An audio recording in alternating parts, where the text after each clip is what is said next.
This device has the potential to, because of its low infection rate, has the potential to save thousands of women's lives every year. I looked at it and said, I'm unlikely to find anything else like this in my career that has that kind of impact. And so I stayed with it. It's Tony Zhang here. I'm founder of Sbur Decision Lab. We feature entrepreneurs, their stories, and decision-making to help you make smarter decisions and achieve success. Enjoy this episode. Kevin, wonderful to see you again. Good to see you. It's been a few years. It has been. When did you move back from the West Coast? Because I could. Can you bring us up to date as to where you are, what you're doing, things like that? Tony, you know I've done 5 of these medical device manufacturing companies, founded and operated them. This is the 5th one. This one was a very tough one to get to market. The FDA considered it a Class 3 product, although we were approved as one of the first de novos. And it took us 10 years as a novel type of device to get reimbursed. So the way I got stuck in Seattle is we had no revenues, no prospects for revenue, therefore no ability to raise money. And so I incubated with another company that I had. And as of January, CMS gave us nationally priced codes.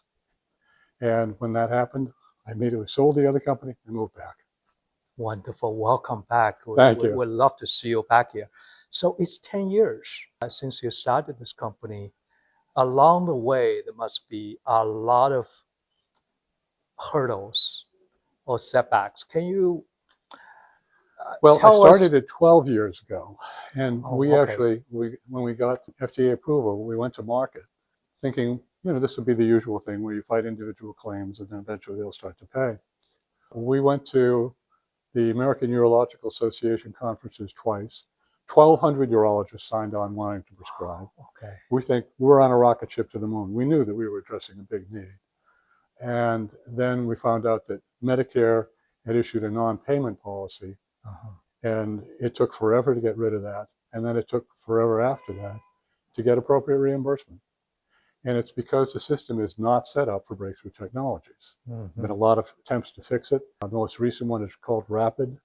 And hopefully it has enough bipartisan support that it'll get enacted and this won't happen to other breakthrough technologies. 12 years. Was there any time during that 12 years that you thought about giving up?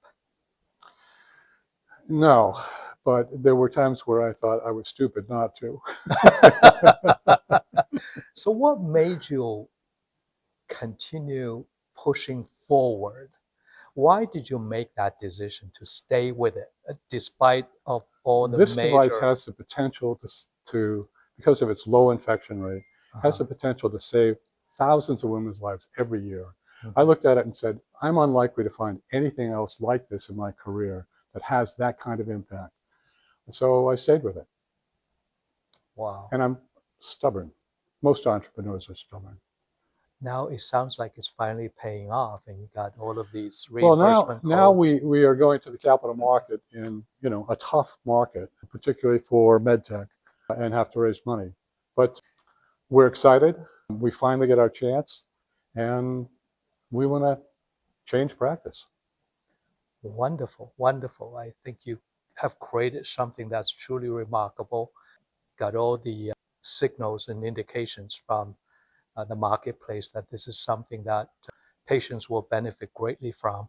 I can't wait to listen to your presentation today and best of luck. Thanks very much, Tony. Thank you, It's good Kevin. to see you again. Good to see you. Thank you for the opportunity to present. I'm Kevin Connley, founder and CEO of VesiFlo.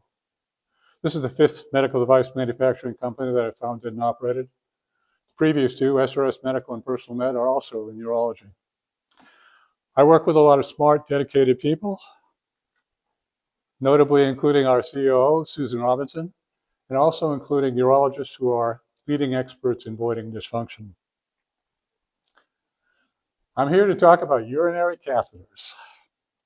Urinary catheters are used throughout the healthcare continuum, but no one wants to actually use one because everyone knows they cause life-threatening infections and they make life generally miserable.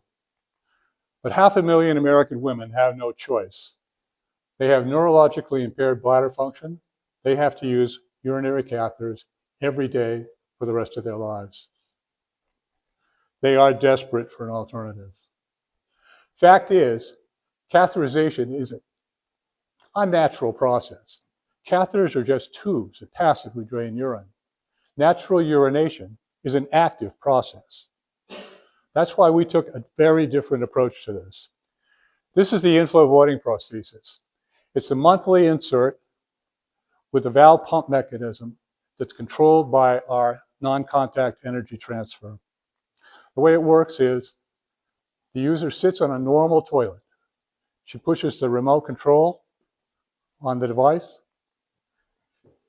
Her bladder doesn't work, so we pump urine out at a normal flow rate, preserving the flush mechanism that all of us depend on for our bladder health.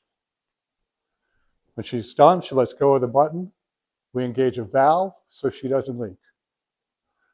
inFlow has normalized her voiding. Compared to urinary catheters, it's a safer, more convenient, and considerably more dignified option. inFlow allows the ability to use a toilet normally. You cannot imagine how important this ability is unless you have lost it. Regaining this ability is a major victory for women with neurologic conditions.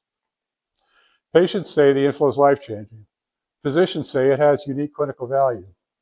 The FDA says it has a lower infection rate than the current standard of care.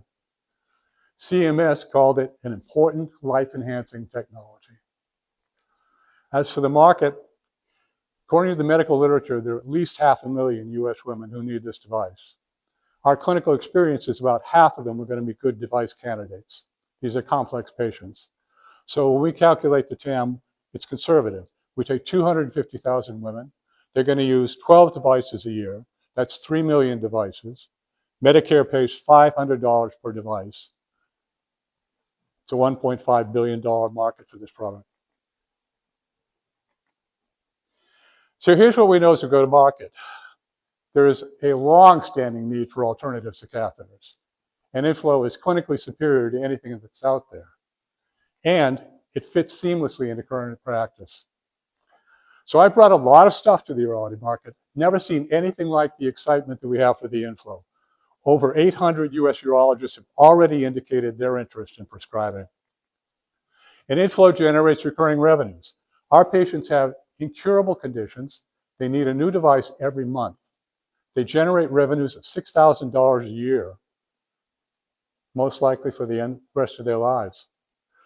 And as we add new users, we're building our installed base. So we're looking for $16 million, 6 to launch, 10 to build out. And we've hit a lot of our milestones, and we feel like we're ready to start changing clinical practice. Thank you.